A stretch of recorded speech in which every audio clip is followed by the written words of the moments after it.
El conflicto de los siglos, capítulo 1, el destino del mundo predicho, parte 4.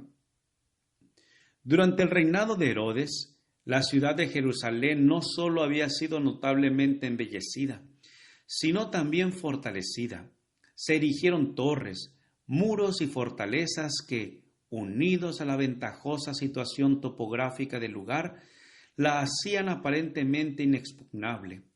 Si en aquellos días alguien hubiese predicho públicamente la destrucción de la ciudad, sin duda habría sido considerado cual lo fuera Noé en su tiempo, como alarmista e insensato.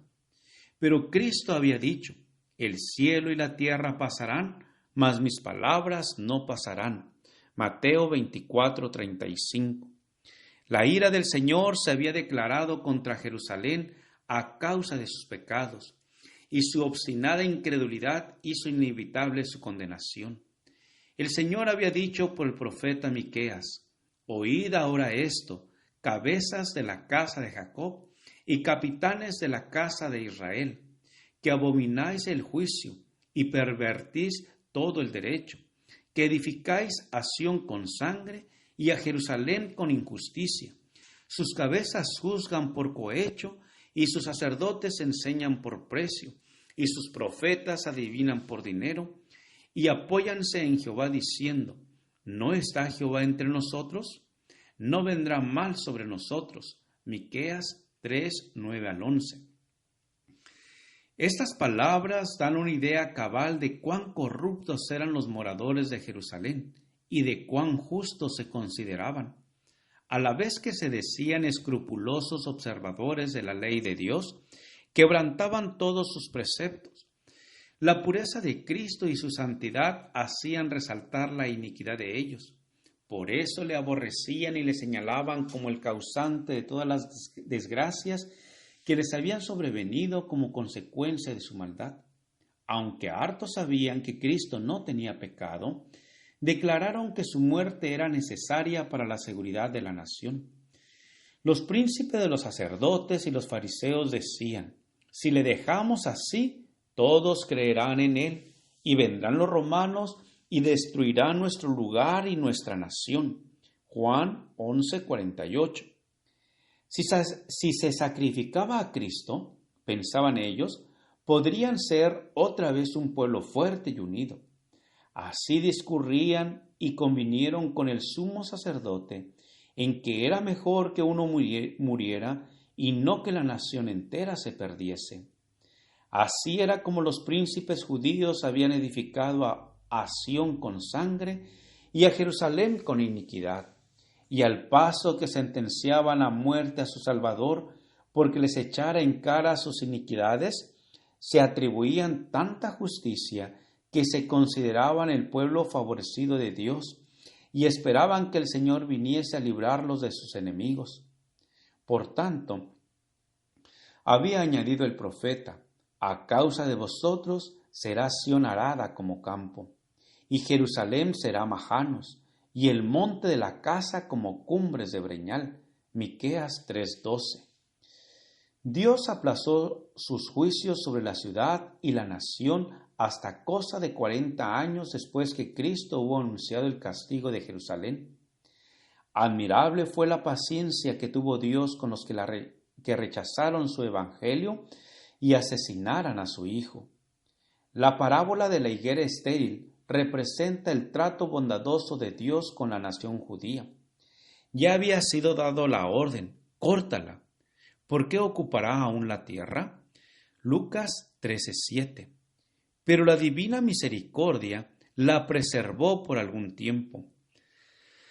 Había todavía muchos judíos que ignoraban lo que había sido el carácter y la obra de Cristo, y los hijos no habían tenido las oportunidades ni visto la luz que sus padres habían rechazado.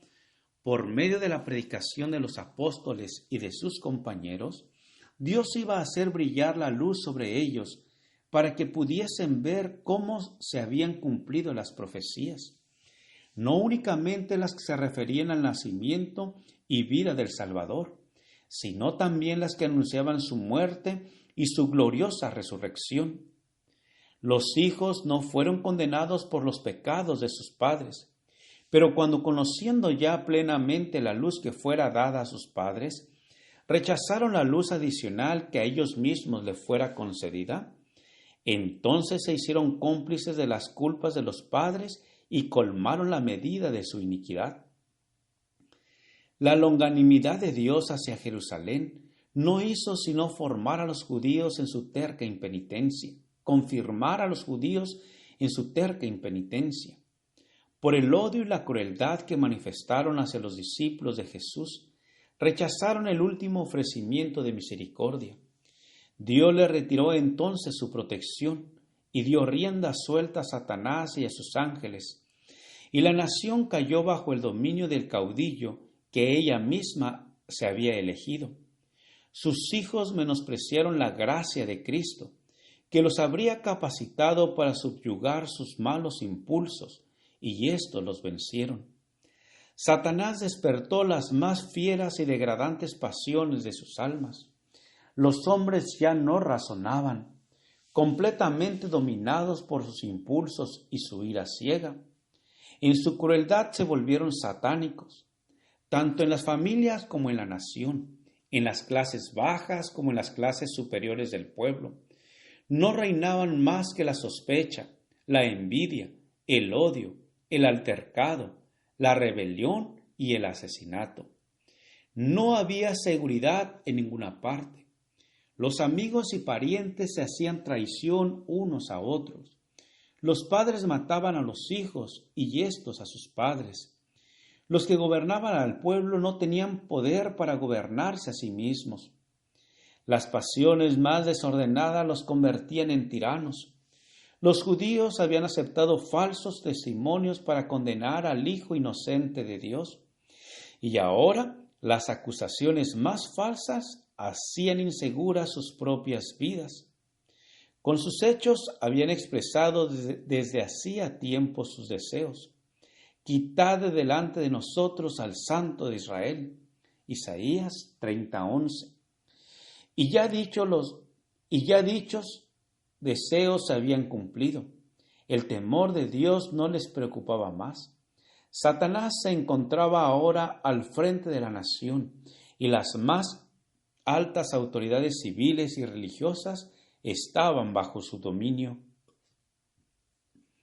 Los jefes de los bandos opuestos hacían a veces causa común para despojar y torturar a sus desgraciadas víctimas. Y otras veces, esas mismas facciones peleaban unas contra otras y se daban muerte sin misericordia. La santidad del templo ni la santidad del templo podía refrenar su ferocidad.